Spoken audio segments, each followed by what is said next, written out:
পর্যায়ে আপনাদের উদ্দেশ্যে বক্তব্য রাখবেন শাপলাকলির রামগঞ্জ 10 দলীয় জোটের সমন্বয়ক আহ্বায়ক জনাব নাজমুল হাসান পাটোয়ারি।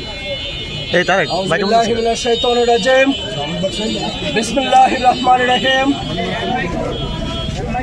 শাপলাকলির রামগঞ্জের সর্বস্তরের জনতা, আসসালামু আলাইকুম রহমতুল্লাহি ওয়া বারাকাতুহু।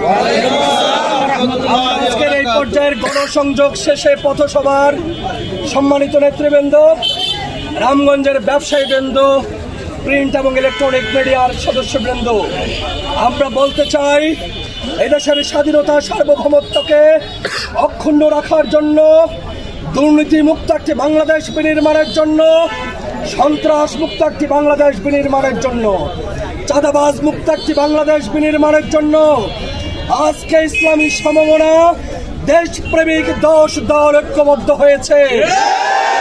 আমরা মনে করি এই 10 দলের পক্ষে বাংলাদেশের 18 কোটি জনগণ আজকে অবস্থান নিয়েছে।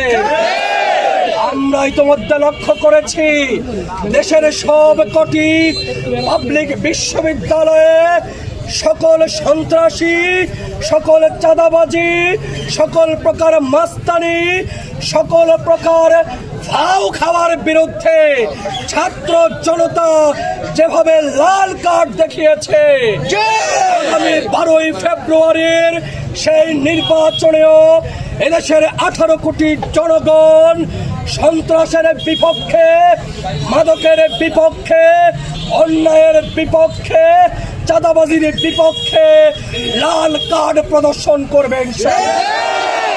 আগামী দিনে বাংলাদেশ জামাত ইসলামের নেতৃত্বে 10 দলীয় ঐক্যজোট সরকার গঠন করবেন।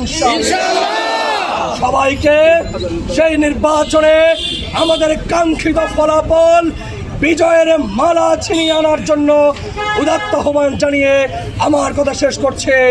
আল্লাহ হাফেজ। আসসালামু আলাইকুম রহমতুল্লাহি ওয়া বারাকাতুহু।